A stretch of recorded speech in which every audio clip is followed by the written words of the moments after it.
Hello friends, welcome to my channel. আজি আপোনালোকলৈ মই ৰঙালাও পাতত মাছ কেনেকৈ ভাপত দি খাব পাৰি তাৰে এটা ৰেচিপি লৈ আহিছোঁ।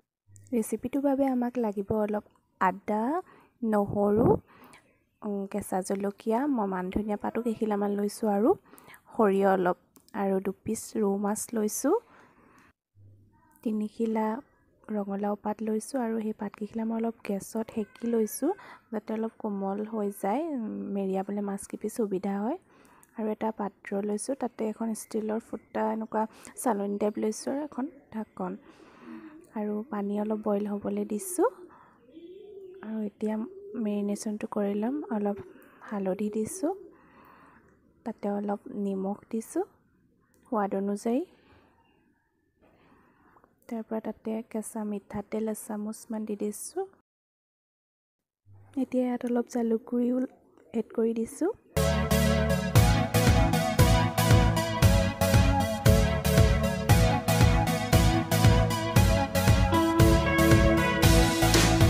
এতিয়া পেষ্ট কৰি লোৱা নহৰু, আদা, তাৰপিছত গোটাকৈ জলকীয়াটো আৰু মান ধনিয়া পাত যিখিনি মই সৰু সৰুকৈ মিহি মিহিকৈ কুটি লৈছিলোঁ সেইখিনি এড কৰি ধুনীয়াকৈ মিক্স কৰি লওঁ।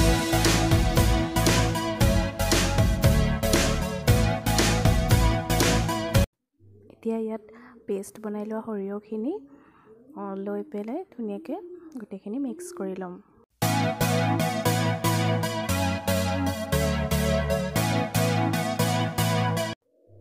এতিয়া মেৰিনেট কৰি থোৱা মাছখিনি এনেকৈ ৰঙালাও পাতত ধুনীয়াকৈ দি পেলাই মেৰিয়াই এটা টোপোলা নিচিনা বনাই ল'ম।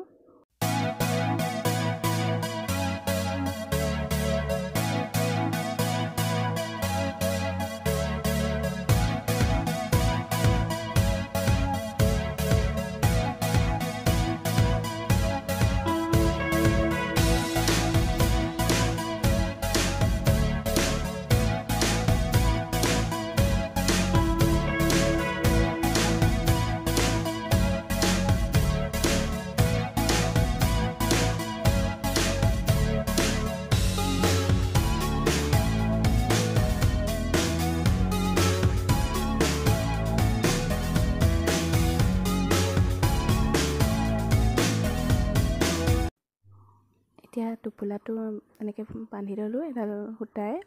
এতিয়া আগতীয়াকৈ গৰম হ'বলৈ দিয়া পানীখিনিৰ ওপৰত এনেকৈ ষ্টিলৰ থালখন দি দিলোঁ, বাট লগা থালখন, তাৰ ওপৰত টোপোলাটো দি এখন ঢাকন লৈ, যিকোনো ল'ব পাৰে আপোনালোকে, কেৰাহী ঢাকন, তেনেকুৱা এখন ঢাকনখন লগাই ল'লোঁ। তাৰপৰা আমি 15 মিনিটৰ পাছত চেক কৰি চালোঁ এবাৰ, আৰু টোপোলাটো ফ্লিপ কৰি নেক্সট ইটো ছাইড 15 মিনিট সময় সিজিব দিম। মই আগতে এইটো ৰেচিপি কেতিয়াও ট্ৰাই কৰা নাই, এইবাৰেই ফাৰ্ষ্ট ট্ৰাই কৰিছোঁ। মানে টোটেল আধা ঘণ্টা সময় ৰাখিলোঁ, তাৰপৰা এনেকৈ ফোক এখন লৈ চালোঁ যে হ'লনে নাই। এতিয়া আমাৰ ৰঙালাও পাতত ভাপত দিয়া মাছ ৰেডি হৈ গ'ল। খাবলৈ কিন্তু বিৰাটেই টেষ্টি হৈছিলে, সেয়ে মানে ৰেচিপিটো আপোনালোকৰ লগত শ্বেয়াৰ কৰিলোঁ। ভাল হ'লে শ্বেয়াৰ কৰিম, বেয়া হ'লে নিদিওঁ, সেই বুলিয়ে ভিডিঅ'টো কৰি ৰাখিছিলোঁ, কিন্তু ঘৰৰ মানুহে খাই বিৰাটেই ভাল পালে।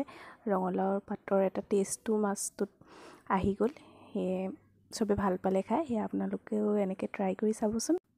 যদি কোনোবাই এনেকৈ ৰঙালাও পাতত দি খাইছে তেতিয়াহ'লেও কমেণ্ট কৰি জনাবচোন, আৰু নাই খোৱা যদিও এবাৰ ট্ৰাই কৰি চাবচোন, সঁচাই বিৰাট ভাল লাগে। আৰু যদি ভিডিঅ'টো চাই আপোনালোকৰ ভাল লাগিল তেতিয়াহ'লে এটা লাইক কৰিব আৰু মোৰ চেনেলটো ছাবস্ক্ৰাইব কৰি দিব, আৰু লগতে বেল আইকনটোতো প্ৰেছ কৰি দিব যাতে মই নেক্সট আকৌ ভিডিঅ' দিলে আপোনালোকে তাৰ ন'টিফিকেশ্যন পায়।